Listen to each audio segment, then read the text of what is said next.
السلام عليكم ورحمة الله وبركاته داودياش قيمة بدن كلنتي وناسن كنا سو dhawaada barnaamijka kula wadaagna sheekooyinka xiisaha badan ee Bollywood ki koonfur Hindi maxaa ka cusub saaxiibayaal waxaan guda joognaa weekend oo ciwaan haysta film 20 sano ka hor soo baxay waa Jilli oo Thalapathy Vijay hogaamiye ka yahay dhammaan filimada Hindi weekendigan saaran kan ugu saameynta badan hadee Bollywood ahaan lahayn iyo shirkadaha kala duwan waxa hadda naf lama soo bixin sidaa darteed marka Thalapathy Vijay 2024 ciwaan wuxuu ku yeeshay weekendigan dabcan April in dabcan asiga u yeeshay gaar ahaan marka la fiirsho weekendiga u dhaxeeyo dabcan taariikh ay noqonaysa wax weyn waa sababtoo 19 iyo 20 iyo waxa leeyahay dabcan 21 dabcan saddexdaas maalmoodba weekendigaas ciwaanka waxa qaadanaa filimka Jilli oo extraordinary response la imaaday sababtoo waxa le waxa uu sameynaa filimkan waa wali marka taariikh kale oo Vijay qoran waliga dhici doona ma aqaan atoorayash kale si fursadan ku heli karaan filimo release waa la heli jiray oo dib loogu celiyo tiyaatarka lacag fiican waa keenay jireen laakiin in weekendigaas filimada cusub oo masraxa saaran nooc rabana ahaadaan inuu hogaanka u qabto film 20 sano ka hor soo baxay waa never seen waa waxaan waligeed hore loo arkin iyo never unheard aan waligeed la maqlin waa Vijay kaliya ayaa sameyn kara bonbonus iga ma ahan idinka waa dareemi kartiin wax oo lagu fikiri kara ma 20 sano ka hor film soo baxay weekendiga toddobaadkan ciwaanada Hindi heest markii la dhaho ama Bollywood aad ama Telugu aad ama Canada aad Karnataka aad ama Malayalam aad kulli ciwaanka waxa qaadanaya Jilli yes way jiraan filmo ganacsi fiican sameeyna Fahad Fasil filmkiisa kale Abisham oo kale si fiican u gadmay kuwa kale laakiin waxa extraordinary ah in Jilli uu frontiga hogaaminayo waxa uu sameeyay bal commentiga ka dhiibta marka waliba hadda waxay u tamaanikiisa labaad u tahay maadaama sabdigi si guud loo daawaday waxaana ogaatiin shalay xogti 10 karoor aan shaaca ka qaadan waxay isugu jirtaa jimcadii meelaha qaarkood laga daawaday iyo xogtii sabdiga oo dhameystiran marka hadda 2 days kaliya la daawaday laba maalin barkeed iska dhaaday marka Jilli oo 20 sano ka hor soo baxay sheek ahaan laga soo min guuriyay filimkii Okadu Mesh Babu uu sameeyay asoo Bollywood Taver waxa sameeyay Arjun Kapoor sameeyay 2015 saaxiibayaal filimkan hadda waxa la marka la fiirsho wuxuu sameeyay wax extraordinary ah waligeed aan la arkin World War Garosk wuxuu keenay maalinkiisii koowaad almost 8 karoor keenay hadii lagu daro jimcadii meelaha qaarkood laga daawaday 10 karoor iyo release sida hadda muuqato maalinkiisii labaad ka sii daran 4 karoor ayuu keenay sida hadda shaaca laga qaaday waxay ka dhigan tahay marka waa extraordinary response ayuu filimkan sameeyay wuxuuna maraya ganacsigiisa koonfur meelaha qaarkood 15 karoor ku soo daabacan laakiin 15 karoor waa too much sida realistic ee macquulka ee la soo qaadan karo lacagta filimkan waa 12 karoor 11 karoor u dhaxay hadii lagu daro include marka la bayad preview saa darteed marka Jilligii hore oo 2004 la daawado World War Garoos wuxuu gaaray saaxiibayaal 40 karoor u gaaray budgetkiisana wuxuu ahaa 8 karoor haddana waxaan ka hadlaynaa in film laba maalmood uu dabcan kaga tilaa budgetkii markaas lagu sameeyay extraordinary marka Thalapathy Vijay waxaan uu sameeyay taariikh gooni oo qormato waay taageerayaasha Vijay ay ku faani karaan Hindi oo idin ciwaankan waalidu ku soo kordhiyay ciwaan koonfureed ma ciwaankan waa ciwaan extraordinary oo meel kasta heesto idinkan loo baahan ka falgalno bal commentiga ka dhiibta Vijay waxa uu sameeyay lagama aamus karo filimkiisa Goat oo soo bixi doona 5 September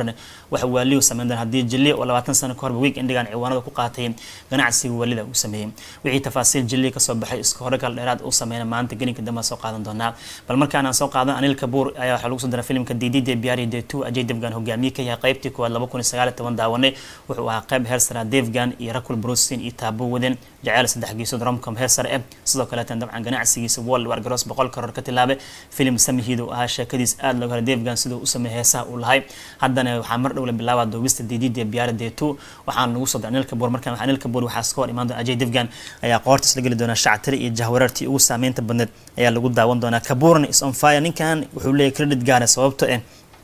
daadana ma qabato shaqo la'aan kuma dhacdo filmo waaweyn uu sameeyay sanadka hore Animal kaalintu kula waa ka warqabnay sanadkan Fighter Hertig Roshan cagta ugu saara doorka uu lahay haddana DD Biari Day 2 ku soo biiray wuxuuna qaatay door aad u xiiso badan sida shabakada Binki Villa xaqiijinaysa waliba waxa la filimkan wuxuu ku matali doonaa Rakul Brusin aabaheedu ku matala Ajay waxa la dhiganayo oday konton jiro 55 sano jirto xaaskaagan ay 50 sano jirto maxaa ku geeyay gabadheeda 25 jirka maadaama qaybta hore sheeka ku saabsaneed waa loo baahan yahay aaba inuu soo diro odaga uu ka ceshta gabadhiisa ninkan 50 sano dhaafo sheeko waxay noqon doontaa marka aad u xiiso badan Anil Kapoor waxa la hasal an tasran caadin ama xujo iyo jahwarar iyo cagta u saar Ajay Devgan la gari doonaa waxa la marka USP ga ama waxa ugu muhiimsan filmka loo daawan doono waxay noqon doontaa markaan maxaa dhaxmari doona leeyahay Ajay Devgan Anil Kapoor sida isku akhbari doona in Anil Kapoor uu yeelo nin asiga ku facay gabadhiis inuu rabo soo ku akhbari doona waxay noqon doontaa arin xiiso badan waxa la filimkan waxa la daawan doonaa 1 bisha May 2025 bisha June ayaa duwis waxay ka bilaaban doontaa London inaca kale tan Love Ranjan ayaa sheekada qoray halka Tarun Jain uu director ka noqonay sida shaac laga qaaday qaybtii hore tan ka xiiso badan hadii sida hadda hadalka uu qoray loo dhiga filimka waxaan isleeyahay waxba meesha ka dhici doono idinkana commentiga ka dhiibta inaca kale ciwaanada kala soo qaadan karna aqyaari waxa qayb ka Fahad Fasil filimkiisa dabcan Abisham wuxuu sameeyay waa weekend qurux badan oo qaana Fahad waa la rabaa inuu level kan soo gaaro sababta nin kastaba hadii baryaam Malayalamku soo kacay 100 karoor wax la iska keenayo xataa kuwa la aqoon Jim Jam bin Malu 100 karoor iska gaaraya filimkii ah Munjamal Boys 200 karoor uu gaaray Brit Faras kumraan filimkiisa God of Life oo 150 gaaray nin kastaba 100kii Malayalamka hadda uu noqotay koror Fahad Fasil maxaa ka reebay marka Fahad Fasil filimkiisa hadda wuxuu noqday mashruuca toddobaad ee Malayalam taariikhan uu lacagta badan weekendiga labaad ku gaaray Abisham fariinta gangsterka uu matala haddana wuxuu ku socdaa sidoo 100 karoor ku gaari lahaa 11 days waxa la dabcan filimkan uu ku noqday mashruuca toddobaad ee taariikhan uu lacagta badan ee Bollywood sameeyay 90 karoor iyo ganacsigiisa guud world war garoos gaaray filimkan waxa la marka hadda wuxuu ka tilaabay filimkii Bishma Barvam oo Mamuti sameeyay oo hore u ahaa filimka dabcan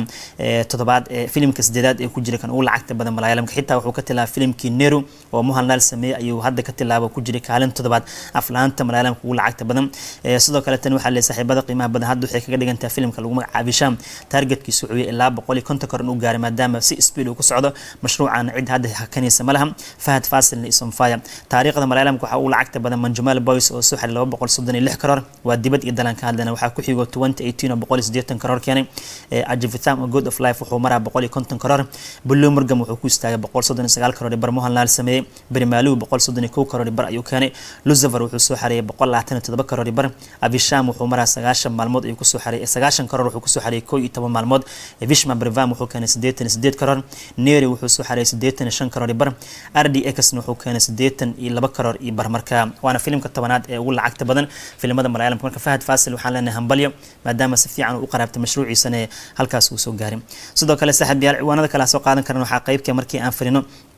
ninkii Imran Hashimi wuxuu sheegay dabcan meel qabowgeeda uu yahay ground zero ka hoos inuu dabcan shaqo ku qabanayo dhankaasi Kashmir uu joogay qabowga uu dareemana uusan soo koobi karin dhinaca kale tan wuxuu leeyahay filimkiisa xiisaha filimka waxa la ground zero qabowga Kashmir ka jiran wuxuu dhahay zero uu dhaafo ka dhawaajay site gabadha lagu magacaabo Taman Hankar iyo Makesh Tiwari ayaa filimkan la wada dhankaasi Kashmir la jooga Kashmir qofkii tagana waa qasab in ilaaladiis aad iyo aad amaankiis loo sugo maadaama xoogaa xaalad halkaas aan isku halin karin saadartay marka wuxuu tagay Kashmir qabowga dan halkaas ka jiro wuxuu dhahay inaba caadi laakiin wuxuu sheegay sida taageerayaasha soo dhaweeyeen iyo dadka isku soo baxeen ayuu dabcan aamin waxa directorka filimkan ninka lagu magacaabo Jay Dioscar sidoo kale tan filimkan Ground Zero waxa la Imran Hashimi wuxuu ku matalay askari ayuu ku matalay markii ugu horeysay